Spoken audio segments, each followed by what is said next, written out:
Happening now, a 1-year-old boy dies in an overnight house fire. His siblings now hospitalized, the latest from the scene. And New York leaders continue to push COVID-19 vaccination for kids. Hear the latest campaign that urges parents to get their children vaccinated.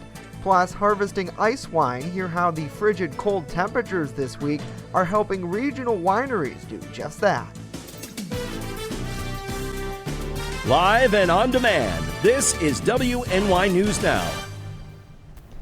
And thank you for joining us for WNY News Now. I'm Justin Gould. A check of your latest local news is coming up, but first, let's get a check of our weather forecast. Chief Forecaster Dakota Hunter standing by live with that, and yet again, another chilly start, although when you look at the whole perspective, a little bit of relief today, Dakota. Yes, it's not as cold as it was yesterday or the day before, and the wind chill has really lessened today. So here's a live look over the Mill Creek Mall in Erie. Hello to all of our Erie viewers watching us right now. And you can see just a few clouds right now, and the satellite and radar shows you that. Nothing on the radar, but lots of clouds around. But we will see a few scattered snow showers later on in the afternoon, mainly across the western southern tier. Only topped out at 14 yesterday. The low was early. Temperatures rose overnight, 57 and 20 below are the records. So through the afternoon, lots of clouds, not as cold. Scattered snow showers arrive later in the day. Still a bit of a breeze. 32 to 40 will be the high temperatures, but another round of Arctic air comes toward the end of the week.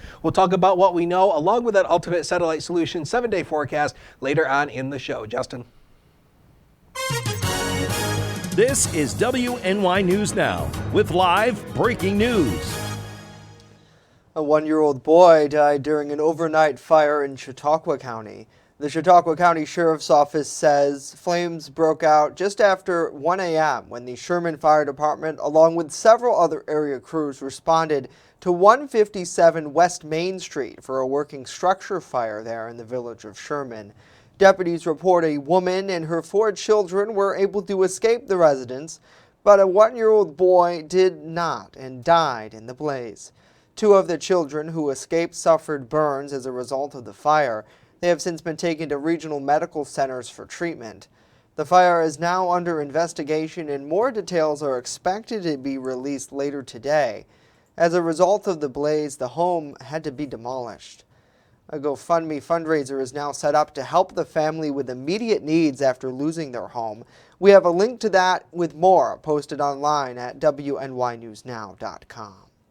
And a 70-year-old woman died in an early morning fire in the village of Fredonia yesterday. The Chautauqua County Sheriff's Office reporting that the woman, identified as Patricia Olkins, lived on the lower apartment of 111 Center Street. Fire crews were called to that scene around 6 a.m. Tuesday.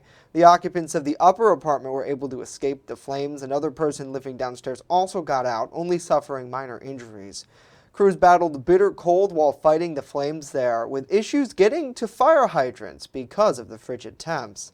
Alkins deputies say was not able to evacuate. However, her body was recovered in fire debris later in the day Tuesday and turned over to the county coroner. The fire, deputies report, likely started on that first floor near the center of the home. Due to severity of the damage there, it's unknown why it started. However, they don't believe it's suspicious.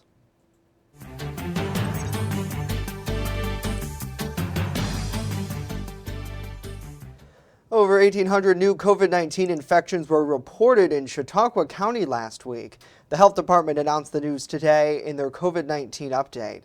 Of those cases, 1,384 remain active, an increase of 497, with 28 people in the hospital due to the illness. Officials now say half of those admitted to our local facilities are not vaccinated. Additionally, 3 new COVID-19 related deaths were reported, bringing the total number of deaths since the pandemic began to 286. According to the CDC, the community level of transmission remains high. Local health leaders say the number of new cases appear to be linked to the Omicron variant. Meanwhile, New York's governor offered what she calls a glimmer of hope yesterday as she continues to push child vaccination incentives during an update on the state's COVID-19 battle. Our Julia Gress has the latest from state leaders in fighting the virus. Yes, that is actually going downward. 48,686 positive cases yesterday. Every one is one too many, and I look forward to the day when that plummets, even more so. But right now we have an 18.6% statewide positivity. So you can watch the trend line right here, and that's our positive. The 7-day average is a little bit higher, lagging behind, but looks like we might be cresting over that peak. Governor Kathy Hochul continued that the rate of increase in cases is slowing down, but there is still room for improvement. As of Monday, the 7-day average of cases per 100,000 population in Western New York was 251.29. Additionally, the 7-day average percentage of positive test results was 22.71%. There are over 12,000 new COVID hospitalizations in the state's latest update, while the percentage of COVID patients in hospitals went up 16% to 43%. So the other way we can help our hospitals, mentioned this before, but let's put an exclamation point on this. Please don't go to the emergency room to get a test. 20% of people at an ER, 20%. And I ask a question, what's happening at the ERs? We now research, we ask questions, we press. 20% are there simply to get a test. Hochul also announced a new Vax for Kids campaign to increase vaccination rates among children 5 and older. It's safe, it's free, and it protects even the younger siblings who are not eligible. This is important. Get the older siblings vaccinated so the children who are not eligible yet, 5 and under, are protected as well. The effort includes new marketing efforts to reach parents and guardians in English and Spanish. This includes advertising on television, radio, and digital, including search and streaming. It comes in response to the recent increase in pediatric hospitalizations. Through December, 91% of 5 to 11-year-olds hospitalized due to COVID were unvaccinated. Doesn't have to be that way. Unnecessary, preventable. And that's what we're going to keep talking about, is how to make sure that we get our kids protected. As of Monday, 21.6% of children 5 to 11 and 65.4% of adolescents 12 to 17 have completed their initial vaccine series. Julia Gress, WNY News Now. Julia, thank you. That program will also include vaccination pop-up sites to administer first and second doses for kids 5 and older, as well as booster and additional doses for eligible children and adolescents. As WNY News Now continues, the latest change to SNAP benefits here in the Empire State. And later, we hear from Republicans in Albany as they work to make streets safer in New York with a series of bills. Stay with us as WNY News Now continues.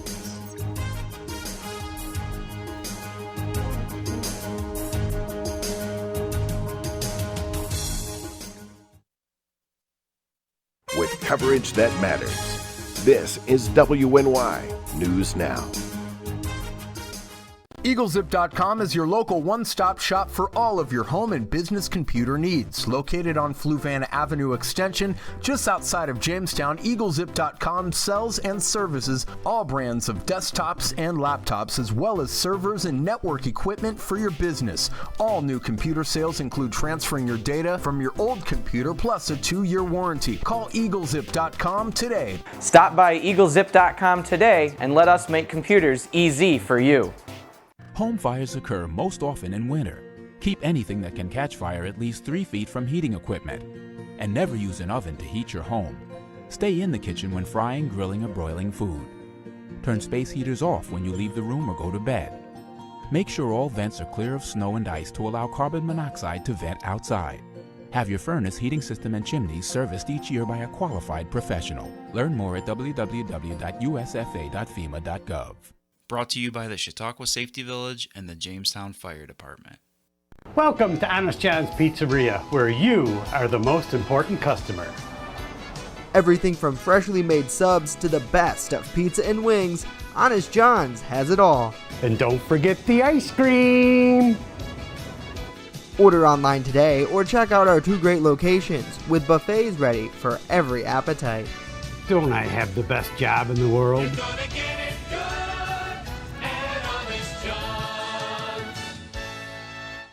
You're watching WNY News Now, where coverage comes first. New York announced this week that every person enrolled in the Supplemental Nutrition Assistance Program, better known as SNAP, will receive the maximum level of food benefits for January. That is an additional $230 million inserted into the program. The maximum benefit level in New York State is $835 for a family of 4. Families who already receive that amount will get a stipend added to their account of $95. The benefits will go into effect for all counties outside of New York City between January 12th and the 21st. Any unused benefits will carry over into the next month. More than 2 million people across the Empire State rely on SNAP benefits. Well, New York Republican lawmakers are calling for greater public safety measures and introduced an anti-crime bill to directly address what they call the failed and dangerous policies of the past. Marcia Augustin with our news partner WNY has more. Assemblyman Paul Palmisano says this legislative colleagues and law enforcement officials, along with him, are sounding the alarm on criminal justice reform measures.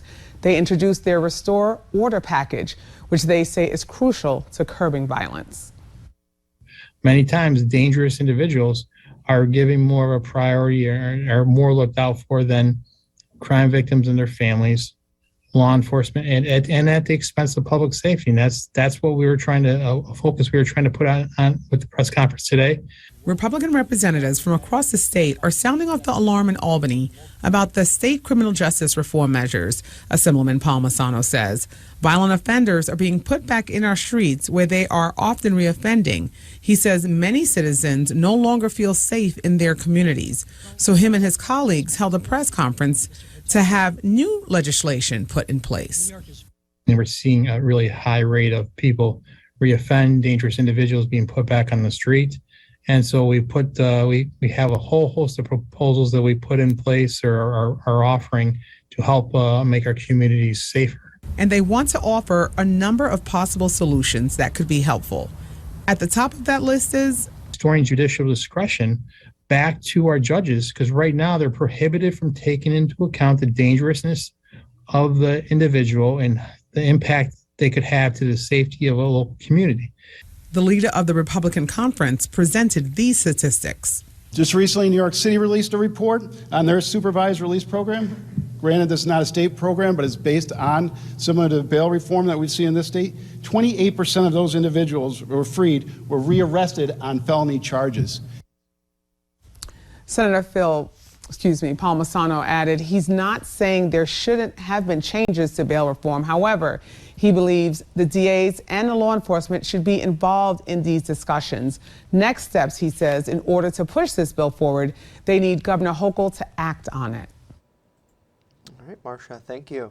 Well, every 10 years, Pennsylvania redraws its congressional and state districts to reflect population changes from the census in a process known as redistricting. Well, the General Assembly is tasked with passing a map with new boundaries for those districts. The governor must then either approve or veto the proposed map. Pennsylvania did lose a congressional seat in D.C. as a result of the 2020 census, so a new map must be approved ahead of the spring primary. The deadline approaching now, and if the Governor Wolf and his Republican-controlled assembly can't reach a decision, there is a chance the Supreme Court in that state could weigh in. The state legislature and Senate districts will also be withdrawn, but with a different process, which is controlled by a legislative reapportionment committee. Well, this year's Girl Scout cookie season will return with a new brownie-inspired treat. Take a look. The Girl Scouts of Western New York are selling the traditional favorite treats this year, including a new cookie, the Adventureful. The creation features a caramel-flavored cream with a hint of sea salt. Girl Scout troops are now taking initial orders, with the full campaign kicking off this March. Proceeds from the sale go to support youth activities in our region, like sending girls to summer camp. To learn more and to find a troop near you, check out gswny.org. Can't wait for those cookies. Well, we thank you for joining us for WNY News Now, and we have so much more to come. We hear from our local D.C. correspondent about the latest efforts in the nation's capital to crack down on domestic terrorism. And later on, a look at how ice wine, is made here in our region. Hear the impacts of those bitter cold temperatures that are having on the process. But when we return, a full look at our weather forecast. So stay with us as WNY News Now pushes on.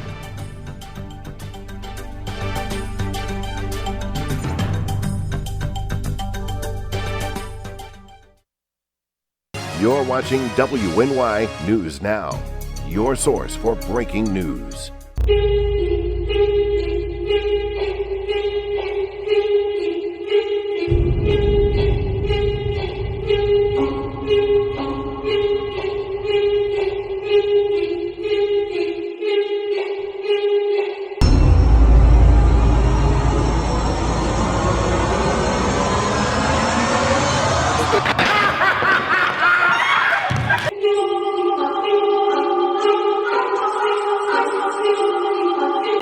Remember when you were a kid, huddled around the television waiting for your school to close? Well, we don't get snow days. When winter weather hits, count on the First Defense Weather Team for a look into the future where the snow is headed next. Live radar showing you the scope of the storm. And real-time reports from the field. So when it matters most, stay with First Defense Weather. Catch your First Defense forecast daily on WNY News Now. There's an old saying, there's no news in the newsroom.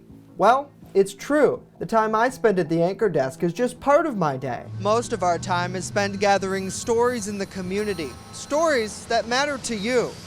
We can't do it alone, and we need your help. When you see breaking news or have a news tip we should know about, drop us a line on Facebook today, email our news desk, or call our newsroom at 488-7226 so we can bring those stories straight back to you. I'm a survivor. I'm a survivor. I'm a survivor. Testicular cancer is the leading form of cancer in men aged 15 to 35. 1 in 250 men will be diagnosed with testicular cancer. But 98% will survive if detected early. As a survivor, I believe early detection is the key. Learn how to do a testicular self-exam and other important facts about testicular cancer at oneball4tc.com. With coverage that matters, this is WNY News Now. Fast, accurate, and everyday. First Defense Weather. Unfortunately, my niece decided not to return to Girl Scouts, so I don't have that hookup anymore. My plug is gone.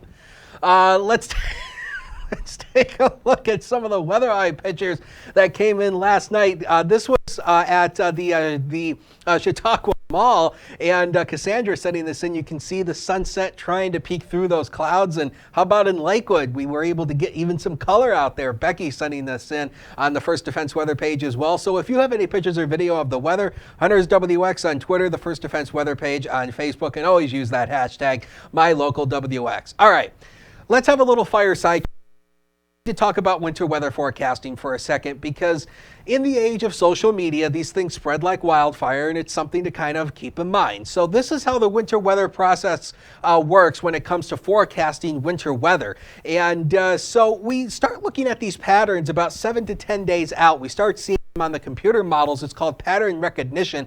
So is it possible? Could we see some winter weather 7 to 10 days out? Once we get 5 to 7 days, we start watching the trends. Is it looking more likely or less likely? We look for, again, the same thing we talk about, consistency in computer models. 3 to 5 days out, timing and precip type. We start to ultimately get the idea of kind of where is it going to lie, snow, sleet, or ice? And then once we get within a couple of days, we start giving you the exact details, amounts, locations, and the overall timing. So again, if you see a rogue snowfall map on social media that shows a major snowstorm 2 weeks out, wrong, impossible. We cannot predict snowfall that far out. So there's my little PSA for today. There's the News Now cam showing you the clouds freezing even as a noon hour. Southwest wind at 12, but the wind chill not bad as the temperatures have really bumped up today. And the satellite and radar composite shows you have a trough that has moved into the region here. That's this kind of orange line right here. So the cold air kind of continues to surge in. But the good news is that's that warm front that pushed through this morning as well. So that's why the temperatures rose overnight. And you can see here on the newest run of future scan, the clouds really are going to stay in place throughout much of the day. May see a few snow showers later in the day, but it'll be scattered. Not everybody's going to get one. And especially as we go into tonight, we'll see a chance for a few more snow showers. Weak disturbance moving on through. Tomorrow, we'll see rain and snow showers coming our way. So it'll be a wintry mix of rain and snow showers through at least much of the day before we start to transition over to more snow showers before we go into Friday. And as we go down the road here, the later part of the week, the Arctic air really comes back in fashion. Take a look at this.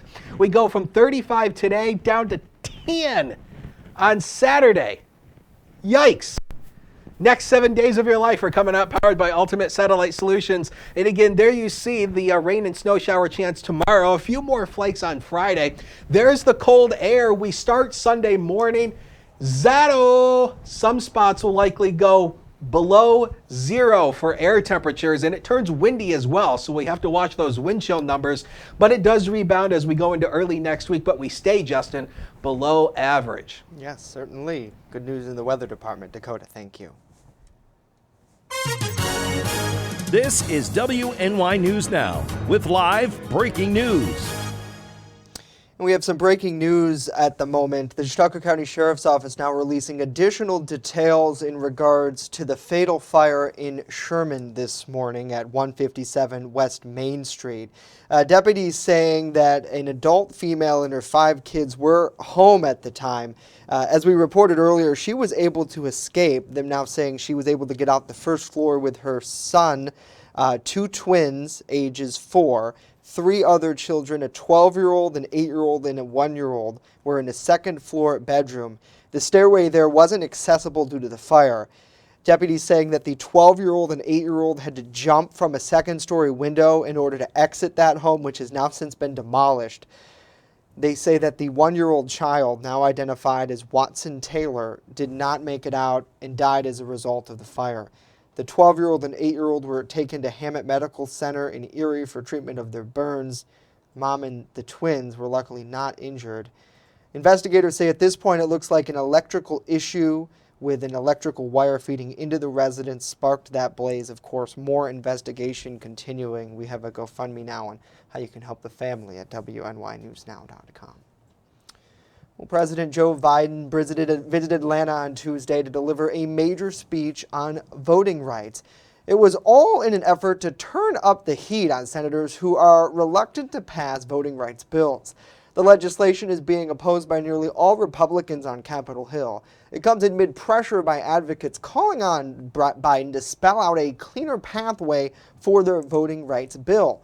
Without changing the filibuster rules, it's unclear how either bill will be passed.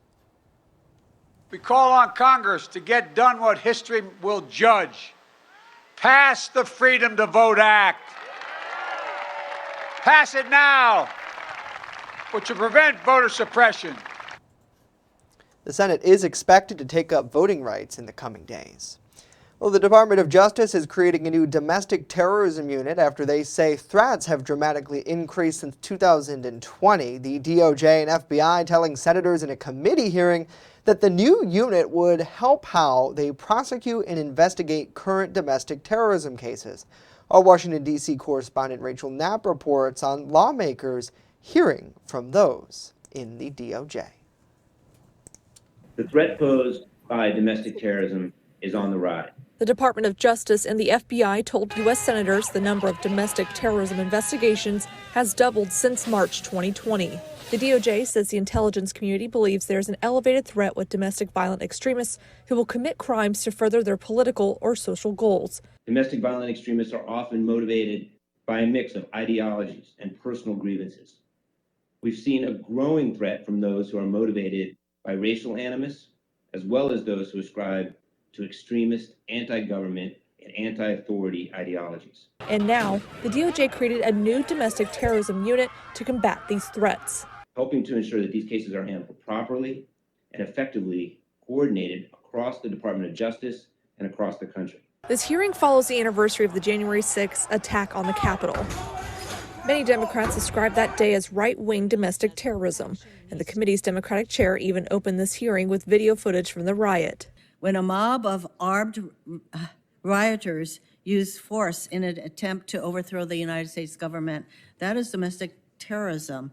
Republicans countered with their own video montage from the 2020 riots that followed the killing of George Floyd, a Minneapolis black man. But during this hearing, Republicans and Democrats pointed the finger at each other for downplaying violent events or protests. I ask all my colleagues to join me in condemning all political violence. That obviously included the terrible attack on the Capitol, but it also referred to nearly 600 riots that came before January 6th violence. In Washington, D.C., Rachel Knapp reporting.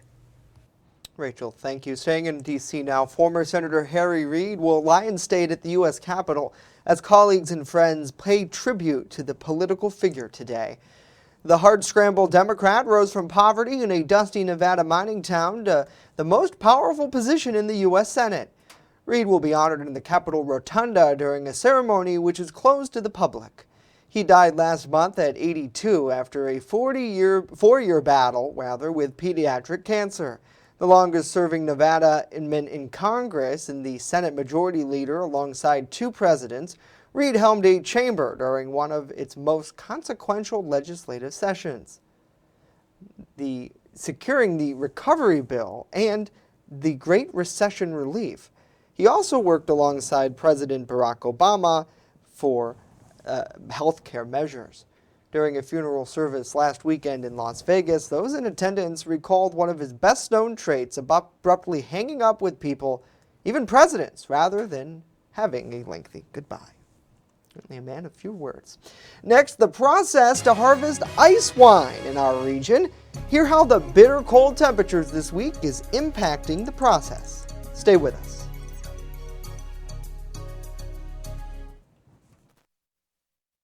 With coverage that matters, this is WNY News Now.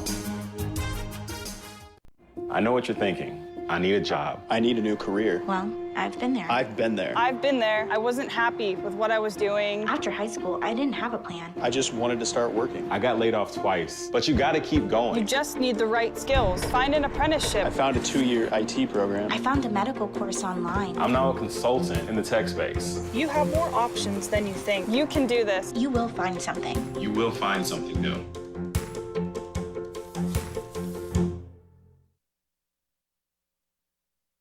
It's not just what we say, it's what we do. Local first.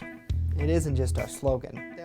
It's our mindset every single day. So whether you're watching our daily live streams or staying up to date with reports on our website and mobile. With coverage that matters, this is WNY News Now. Well, ice wine, it's a popular winter staple, and the freezing temps this week has set up the perfect conditions to harvest. Erie News Now's Keelan Berrien taking a look at the process from local farmers in our region. For 38 years, workers at Mazza Vineyards picked the best weather conditions to harvest grapes for their specialty wine, ice wine. It's produced from grapes that are actually allowed to freeze naturally on the vine and then harvested after they're frozen. And in these freezing conditions, workers are picking. 17 degrees and lower are ideal temperatures to freeze these Vidal Blanc grapes. If the grapes were harvested and then frozen, it would not legally be able to be called ice wine. And as we walk down the rows on the farm, you can see buckets are filled with grapes and placed on almost every row. Despite their wet growing season, Mazza says the harvest was still above average this year. It varies from year to year depending on our needs, but this year our needs are quite high. The fermentation of ice wine is longer than table wine. That's because sugar levels in ice wine are higher. The fermentation could take as long as 6 to 8 weeks, sometimes even longer. And then we'll usually stop the fermentation so that we can still achieve a nice alcohol level of usually around 11%. And to determine the style of wine, take a look at the alcohol percentage. A lot of people refer to ice wine as a dessert wine, but it really isn't a dessert wine because the alcohol does not exceed 16%. It's actually a dessert style wine. So while it's very sweet, the alcohol level is what determines whether a wine is a dessert wine or dessert style wines. Keelan Berrien, Erie News Now. All right, Keelan, thank you. Yeah, it looks tasty, and what a better way to beat the chill, I guess, than chilling out yourself with some ice wine. Certainly, I don't know. I don't know if I could physically do that job of picking the the frigid grapes, because that looks pretty chilly. Oh, yeah. I mean, you know, my dad, back when he was younger, used to do like grape picking and stuff. It's a great job. It really is. And I mean, I'm sure you get to sample. Maybe not. My dad did. Have a great day. We're back here tomorrow.